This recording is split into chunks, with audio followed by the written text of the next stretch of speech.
Hi, my name is Jera. I teach people how to garden and grow food.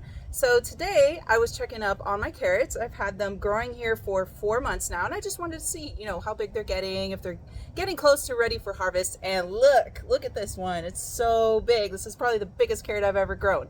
So this inspired me to make this video growing guide. I'm going to show you guys how to grow carrots from seed all the way to harvest so you guys get nice big ones like this.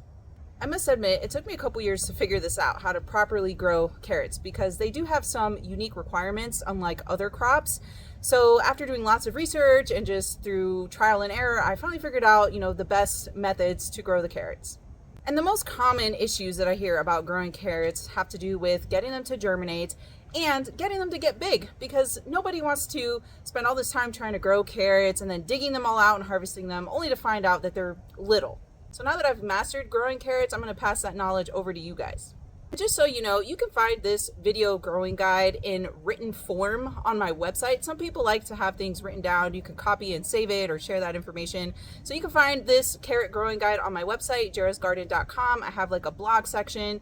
It's called Gardening Info and Growing Guides. You can also find out, what am I doing every single month in my garden if you want to copy, what seeds I've started, what plants I'm transplanting that month. I also sell heirloom seeds and plants. So if you want to grow any of the same varieties and cultivars that you see in my videos and that I mentioned, you can go find them on my website.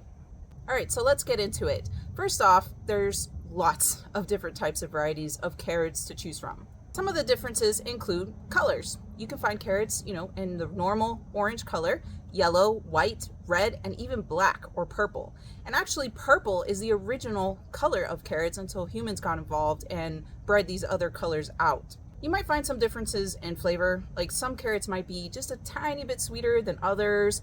The black and purple ones tend to be a little bit more savory. Quite honestly, I don't notice that much of a difference. I do feel that the yellow ones were kind of sweeter. Every time I've grown the yellow ones, they tend to be just a tiny bit sweeter.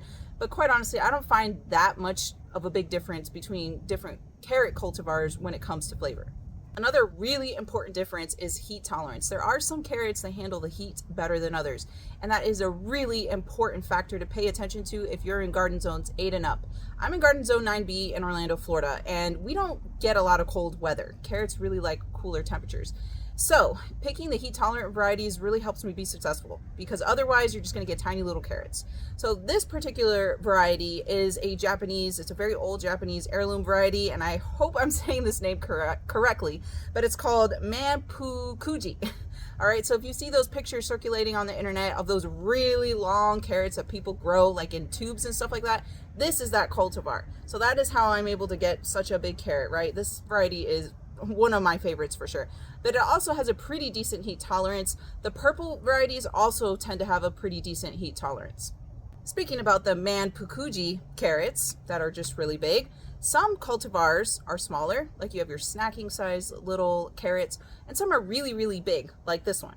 One very important thing to keep in mind if you're going to grow one of the longer cultivars is that they need to grow in like a deep bed, raised bed, or containers or something like that, because if their root hits the bottom of something and it stops, it's going to like misshape your carrot root. And just some of my personal favorites, Danvers is just a really good, reliable carrot. Every time I've grown it, I get decent sized carrots. It reminds me very similar of the carrots you find in like your standard grocery store. And this one is the Japanese variety. There's a lot of other different types of Japanese varieties, and they just tend to do really well. Let me show you how to sow the seeds. First off, carrot seeds need to be direct sown. Don't even try to start them in seed trays or anything like that. Usually with anything that is a root crop, it needs to be direct sown, because if you start them in seed trays and try to transplant them and disturb their little root, you're going to mess up the whole carrot, okay? The carrots, when they germinate, they send down a deep tap root, so that needs to be completely undisturbed, because that's going to turn into your carrot. General seed sowing guidelines for carrots will typically say something like start your seeds, like direct sow them outdoors 2 to 3 weeks before your last spring frost. If you don't know when your average last spring frost is, you can go to a website called plantmaps.com. You put in your zip code and it will tell you like your garden zone and your average first and last frost date. So what you're looking for is your average last frost date. That's the last frost or like cold front that usually moves through your area during springtime. To get proper germination, carrot seeds are going to require a soil temperature of at least 40 degrees Fahrenheit or above. Ideal growing temperatures for carrots range from 45 to 75 degrees Fahrenheit. However, if you're in warmer gardening zones like 8 and up, I'm in zone 9B, Orlando, Florida, those general guidelines are not going to help you. Carrots require a period of cool temperatures to develop properly. If you try to grow them when it's too hot outside, like in the summertime, they're not going to grow for you. Trust me, I have tried. They will get stunted, they'll stay really tiny for a long time, and they're never going to grow. So if you're in the warmer climates, what you're looking for is the time of year where your average maximum high temperature falls below 80. Let's use my garden as an example. Again, I'm garden zone 9B. When I go to plantmaps.com, it shows a chart at the very bottom. It'll give you the average maximum high and low temperature per month for your area. So when I look at that, it tells me that the month of November all the way through March is when my average maximum high temperature is going to fall below 80. With that in mind, I start direct sowing seeds for carrots in the month of November. But if you're smart and you select a heat tolerant variety of carrot, you can kind of grow them even a little bit sooner than that. So for example, the Pusa Asita, which is a black carrot cultivar, or the Manpujuki, which I just showed you, the long Japanese type, I started those in September and I started harvesting in January. The month of December is my last chance to hurry up and direct sow some seeds, because the game plan is to hurry up, grow all your carrots, and harvest them before hot weather comes, and that's usually after March. Now that you get an idea of when you need to direct sow your seeds, let's talk about site selection. Carrots are a root crop. They require a lot of energy to develop a nice big carrot root for you. With that said, they need a spot that gets 8 or more hours of sunlight per day. I chose this spot of my garden because it receives the most direct sunlight. Basically from morning all the way through the afternoon, there's direct sun here. There's no shade, there's no trees putting shade on this at any time of the day. It is full sun. To grow best, carrots need loose soil. So if you're in Florida and you have sandy soil, that's actually pretty beneficial. The only thing is our soil might have like little rocks in it, or it might get really compacted, so you might need to mix in something like peat moss to loosen it up a little bit more. But loose soil is what you want, because as that carrot root grows, if it hits a rock or something hard like that, it'll actually split. So if you've ever grown carrots before, harvested them, and they were all split and not nice and straight, it was probably because the soil wasn't very loose and it bumped into things. To be honest with you guys, I filled up this garden bed with the cheapest bags of compost that I could find from Home Depot, and my carrots grow great in it. For regular cultivars of carrots, I recommend growing them in something that is at least 8 to 10 inches deep. If you're growing those like extra long Japanese varieties, they can get sometimes 2 feet long, so they need at least 24 inches deep. You could also grow them in really deep grow bags or containers. This is a 30-gallon grow bag. It's about 24 inches across and 16 inches deep, and I have some of the Pusa Asita carrots growing in this. I filled this grow bag with really light and fluffy potting mix, which is also a really great choice if you're looking for, a soil to grow your carrots in. Let me show you how I direct sow the seeds. So I like to get a stick, or you can use like a broomstick or something, to kind of push it down in the soil, and it makes a nice straight line, like an indent of where you're going to sow those carrot seeds. I would make your rows like 6 inches apart, and I'm just eyeballing this, guys. It's not a big deal. You can eyeball this stuff. And that is just to ensure that your carrots aren't going to run into each other, bump into each other, and they'll have enough space to grow a nice big root.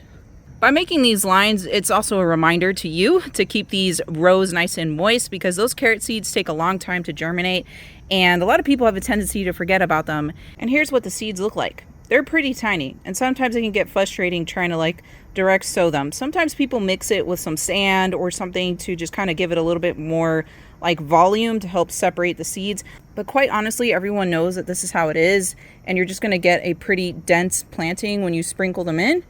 And that's normal, because you're going to end up thinning them out anyways. Now that I've sprinkled them, I'm just going to lightly pat them down or press them down into the soil surface so they make good contact with the soil. And then guess what? We're not covering them with any soil. I don't cover them because the seeds are really, really small, so it just helps with germination.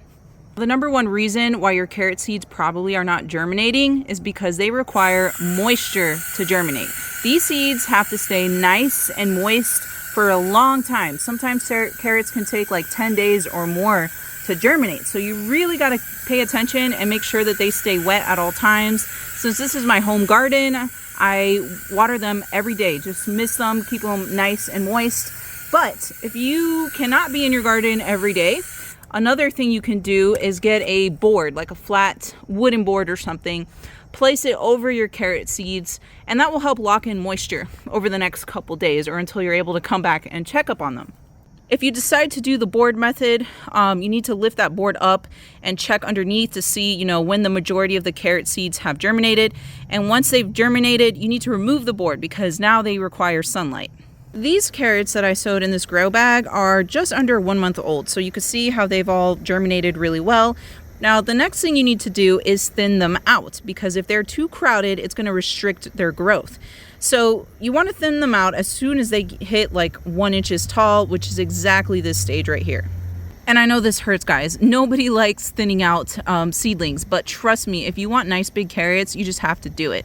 So what you want is to give the carrots about 4 inches of space between each other. So, you just eyeball it. That way the root will grow properly, get nice and thick. If they hit each other, it can cause, the roots to be misshapen. So just do it. Just do it. Trust me, you'll know it's worth it when you harvest those nice big carrots. And I have a nice tip for you guys. When you sow your carrots, a lot of people like to also sow radishes, because the radishes will grow in this spot in between the carrots, and you're going to harvest them around, the 30-day mark. So you just pull them out, and that still gives the carrots a lot of, room to continue growing. If you're enjoying this video and would like to learn more about gardening, make sure you subscribe to my channel. That way you get notified of every time I post new videos.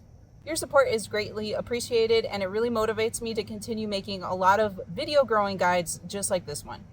Also, you can find me on TikTok and Instagram under the name Jera's Garden. I post there daily. So now you know how to sow the seeds to get them to germinate and then thin them out so you get nice big carrots. Now let's talk about what you need to do to maintain the plants during their growth stages. Let's talk about watering. So I allow the soil to get pretty dried out before I water them again. And to give you an example of how I test for that, I just stick my finger in there. And if it's dry to my second knuckle, it needs some watering. So that's when I will water them. Make sure you soak the soil thoroughly. Now this is a really deep garden bed and these are really big carrots. So I make sure to water them really well so the water goes all the way through to the bottom of this bed. Carrots that grow in dry soil are misshapen, they can have a bitter flavor, and they can crack. If you're in Florida or some of the warmer zones where fall, winter, and spring just so happens to be your dry season, you really need to stay on top of the watering and keep an eye on them. As you can see, mature plants get really, really bushy, and the more green growth that you get, the better, because that means that this plant is able to get a lot of energy from the sun to grow a big carrot root. You don't need to prune any of these leaves off unless they are heavily diseased. Let's talk about fertilizing carrots. So initially, the most important nutrient is nitrogen, because you want this to grow rapidly. You want a lot of greens, right? Because that will help you get nice big roots. So it is very beneficial if you're able to work in something that is high in nitrogen in the soil before you direct sow your seeds. One of my personal favorites is just adding a lot of blood meal because it's organic and very high in nitrogen. Just sprinkle that in your soil, work it in a little bit before you direct sow your seeds. That initial dose of nitrogen will really help speed up, the green leafy growth. But about halfway through the growing cycle, you want to switch to a fertilizer that is more balanced and it has more potassium or phosphorus, because those two nutrients promote root growth. Since I have a lot of Espoma brand tomato tone, because I grow so many tomatoes, quite honestly, that's what I use. But it's more balanced. It has nitrogen, phosphorus, and potassium. So about the 2-month mark, I will sprinkle some of those organic granular fertilizer in here and just water it in very, very well so those nutrients can get down into the carrots. And I will repeat another application of that fertilizer somewhere around 3 to 3.5 months. So let's talk about some of the pests and diseases you might encounter when you're growing your carrots. First up, we have nematodes, which is a huge problem in southern gardens, especially if you're in a state like Florida where you have sandy soil, because nematodes really love warm, wet, and sandy soil. Nematodes are a microscopic worm that attack the roots of your plants, not just carrot crops, but a lot of crops. They basically eat the root up and block the plant from being able to uptake nutrients and water. And once you have nematodes, it's a pretty hard thing to treat for. There is no real treatment, but there's a couple things you can do to prevent it or at least lessen its severity. Nematodes really like sandy soil. So if you add a lot of organic matter, like all this compost and whatever, into your soil, that really helps deter them. If the situation gets really bad, you might have to give that garden bed or section a rest and solarize it for a few months. If you're going to solarize it, the best time of year to do that is during the summer, like right in the middle of summer when it's the hottest, and use clear plastic because that will trap the sun rays underneath and really heat up that soil as much as possible. Research also indicates that adding crab meal into your soil will help combat the nematode problem, and it has to do with whatever the crab shells are made out of. It attracts beneficial nematodes into your garden, and they eat and destroy the bad nematodes. And finally, crop rotation is really critical. So do not grow carrots in the same spot again for at least 3 years, or other crops such as things in the nightshade family like tomatoes. You shouldn't be planting them in the same spot year after year after year because they will continue to attract a lot of nematodes, and the population and buildup of nematodes will increase in your garden. Some of you might experience some carrot rust flies or root maggots. So basically what that is, the flies aren't the issue so much, it's their larvae. So they'll lay their eggs in here, their larvae or the maggots will eat up your roots. To help mitigate those issues, it's recommended that you put row covers. You can also get yellow sticky traps to trap the flies. If your leaves look munched on, like you have some kind of worm munching and eating up these leaves, or you find a lot of little balls that are orange or black, that's actually worm poop. So you probably have a worm infestation. Those type of worms tend to be nocturnal, so you don't really see them, but trust me, they're there if you find signs of worm poop. In that case, I would recommend to spray your carrot plants with BT or spinosad. You might even get thrips in your garden. They're like these little winged insects that jump around. They tend to be like yellow in color. They like to suck the juices out of your carrot plants. So to help mitigate that, you can put row covers because that basically blocks them from getting on your plants. You can get blue sticky traps. You can apply neem oil or some kind of very strong smelling essential oil. Apparently the strong smells they mask the fact that your carrots are here, and then the thrips can't find the plants. Planting a trap crop like nasturtiums is also really helpful when it comes to thrips and aphids because nasturtiums have very thick, juicy stems, so the thrips and aphids will go attack and mess with your nasturtiums and leave your crops alone. As far as diseases, you're going to see one of two things, either some kind of a leaf disease or some kind of a root disease. The leaf diseases you might encounter include like powdery mildew and blight or spot. Now, most of the time, those are caused by a lot of high humidity and the leaves are unable to dry quickly. So just make sure you plant them in a spot where there's a lot of airflow to help the leaves dry quickly. But if you do get some kind of a leaf disease, I always use 1 cup of hydrogen peroxide per 1 gallon of water as a spray, and it kills whatever those pathogens are. If you see any heavily diseased leaves though, remove those because basically that leaf is now a host for whatever that pathogen is and it will spread to the rest of your plant. So it's okay to remove those heavily diseased leaves. If you notice any kind of weird, funky looking roots, maybe they're rotting out or turning black or something like that, most likely the culprit again is high moisture in the soil. In Florida, we get a lot of rain sometimes, so again, I really like to grow my carrots in a raised bed or containers because that will help with better drainage, and also do not water until, the soil completely dries out. I just realized I listed off a ton of pests and diseases that you could get if you try and grow carrots. Now let me put a disclaimer out there. Don't let that discourage you. Those are just some things that might happen if you try and grow carrots. And I want you to be prepared. That way, if it does happen or you see that pest or disease, you know what to do about it. Most importantly, no matter what you're growing, carrots, whatever crop, and wherever you're located, obviously your planting times are going to be a little bit different than mine here in Florida. But when you're growing crops at the correct time of year for that crop and in your area, you will probably see a less incidence of those pests and diseases anyways. For example, I'm growing carrots during fall, winter, and spring. Especially during winter, I don't really see a lot of issues with like worms, thrips, aphids, stuff like that. So I have not had any issues with those type of pests with my carrots. The most common thing I see is like the roots rotting because sometimes we get a lot of rain. It is our dry season, but when it finally decides to rain, it dumps a lot of rain at one time. So that is the only thing that I've ever noticed with my carrots. So if you followed all my tips and tricks, hopefully in about 3.5 to 4 months, you're gonna have nice, big, bushy carrot plants. Harvesting can be a little bit tricky, but after growing carrots a couple of times, you kind of get the experience and you know when they're ready. You will want to find the sweet spot where the roots get as big as possible, but they don't get too woody, because if they stay in the ground too long, their texture is going to get woody.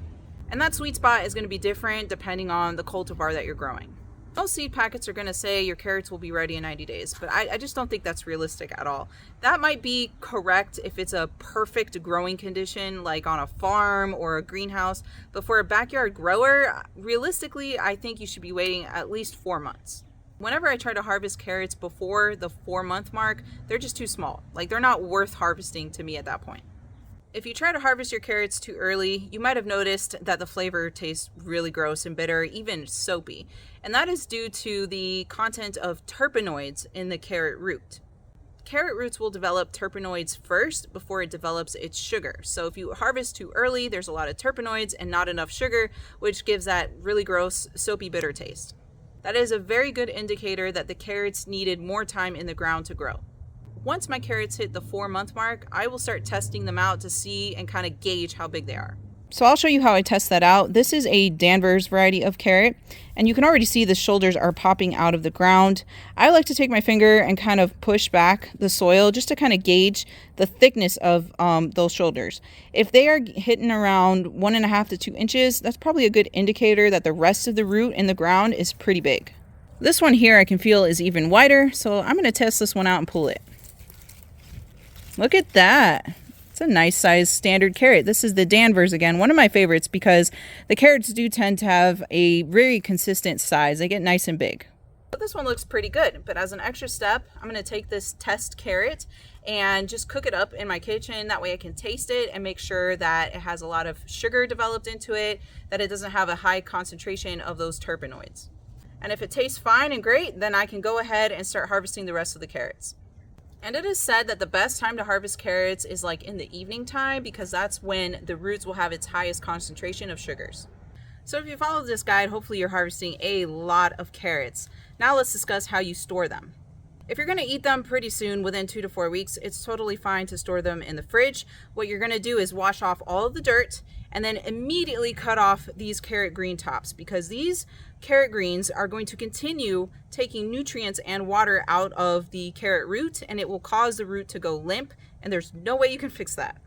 After I've cleaned them up, I like to put them in a Ziploc bag with a piece of paper towel to absorb extra moisture, because if there's too much moisture, it's going to rot out your carrots. For long-term storage, you can freeze them, can them, or even pickle them. Some of you can even leave the carrots in the ground until you're ready to use them. However, you have to harvest them if you're expecting your ground to freeze. Or if you're expecting a hard freeze, you can protect the plants in the ground by putting quite a thick layer of either straw or mulch. Roots that are stored in the ground need to be eaten pretty quickly after you harvest them because they don't store well. And you definitely want to make sure that you harvest them before spring comes and you notice new growth. Carrots do have the potential to store for up to 6 months if you have like a root cellar or a cool, dark place that stays between 32 to 38 degrees Fahrenheit. If you're going to store them for that long, do not wash the carrots. You're going to harvest them, brush off any of that extra dirt, but then you're going to let them cure for like a day or two so that the outside gets nice and dry. Also, when you wash your carrots, you're removing a waxy protective barrier that they have, so that will help them store much longer. And then you're going to find a container, a bucket, a box, whatever. It is suggested that you store them standing upright and you backfill with sawdust, sand, or even mulch, just something that's kind of light and will still allow air to pass through between the carrots. Thank you for watching this video. I hope you learned a lot and you harvest some nice big carrots from here on out. If you have any questions or you have some techniques that you really like to use when you grow carrots, please comment below. I learned just as much from you guys as you do from me.